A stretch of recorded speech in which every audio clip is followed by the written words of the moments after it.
LPG distributor संगठन का राष्ट्रीय अधिवेशन राजधानी भोपाल स्थित समन्वय भवन में आयोजित किया गया। सम्मेलन में देश के विभिन्न राज्यों से आए डिस्ट्रीब्यूटर्स ने हिस्सा लिया। एलपीजी डिस्ट्रीब्यूटर्स संगठन के अध्यक्ष बीएस शर्मा ने कहा कि एलपीजी डिस्ट्रीब्यूटर्स अपना और ग्राहकों का अधिकार जाने। उन्होंने कहा कि यदि आपका कार्य और रिकॉर्ड सही रहता है तो उसमें कोई समस्या नहीं आएगी। एलपीजी डिस्ट्रीब्यूटर संगठन के अध्यक्ष बीएस शर्मा ने कहा कि सम्मेलन हर वर्ष आयोजित किया जाता है। इसमें हम रसोई गैस वितरकों की समस्याओं और मांगों पर चर्चा की गई, जिसमें डिस्ट्रीब्यूटर्स और ग्राहकों के हित शामिल हैं। पीएनजी के माध्यम से घरेलू गैस वितरण का काम निजी कंपनियों को दिया जा रहा है। इससे लाखों लोग बेरोजगार हो जाएंगे और आम जनता पर खर्च का बोझ बढ़ेगा।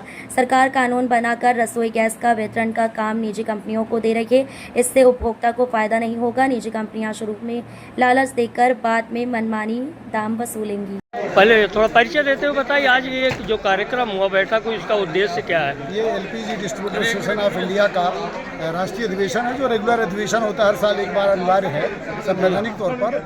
और इसमें हमारे देश भर के जो रिप्रेजेंटेटिव है, चाहे पांडिचेरी हो, तमिलनाडु हो, पंजाब हो, असम हो, उड़ीसा हो, गुजरात हो, छत्तीसगढ़ हो, पूरे देश भर के प्रतिनिधि आए हुए हैं। और हमारी जो प्रॉब्लम्स है, हमारी जो मांगे हैं, जो बहुत समय से लंबित है, और उसमें उपभोक्ता हितों का भी, क्योंकि डीएससी, ओटीपी, 45 दिन बाद बुकिंग, ये उपभोक्ता की समस्या है। हम उस पर डिस्कस कर रहे हैं कि इस पर हमारी रणनीति होनी चाहिए कि उपभोक्ता को परेशानी ना हो, उसको आसानी से सिलेंडर गैस मिले और हमारे भी अधिकार संरक्षित रहें। यही हमारा मुख्य एजेंडा है। आज कहाँ से आए सर यहाँ पर? नहीं, करीब करीब पूरे पांडिचेरी, तमिलनाडु, केरला, कर्नाटका, गोवा, महाराष्ट्र और इधर जम्मू कश्मीर, पंजाब, हरियाणा, उत्तराखंड, बिहार, झारखंड, उड़ीसा और इधर आप पश्चिम बंगाल, असम, सभी से लगभग हर राज्य से प्रतिनिधि आए हुए हैं।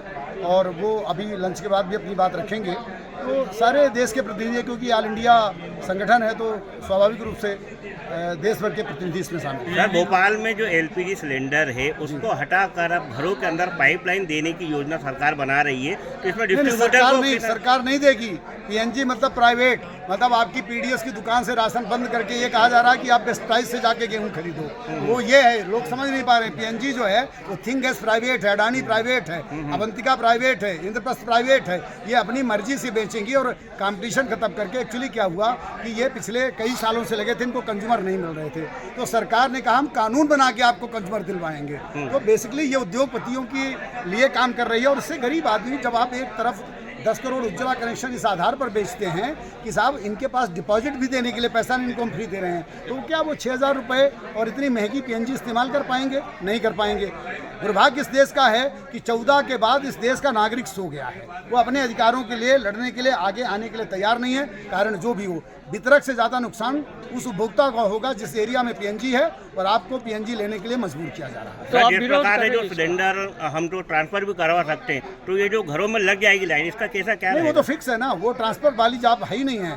तो वो तो आपको उनके कानून के हिसाब से एलपीजी कनेक्शन वो बंद कर देंगे, सरेंडर करना पड़ेगा। और पीएनजी जितना वो चाहे, वो जियो टीवी है, जब लॉन्च हुई तो फ्री, फिर 150 का डाटा, वो जो पहुंच गया 700-800 रुपये का। बस यही है कि पीएनजी का आपको कनेक्शन देंगे, फिर वो आपसे एक एक परिवार 2-2 हज़ार रुपये की पीएनजी इस्तेमाल करेगा। और जो अभी जो सारा है इंफ्रास्ट्रक्चर जो, और ये देश की नेशनल सिक्योरिटी से जुड़ा हुआ इशू है, जो इतना लाखों करोड़ों का पाइपलाइन, इतने हजारों सैकड़ों प्लांट और कम से कम 40 करोड़ सिलेंडर जो गवर्नमेंट के मार्केट में सर्कुलेशन में हैं, उन सब के बारे में इनके पास कोई अल्टरनेटिव है?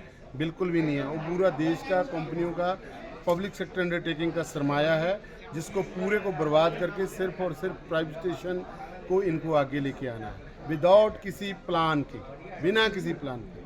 Thank you.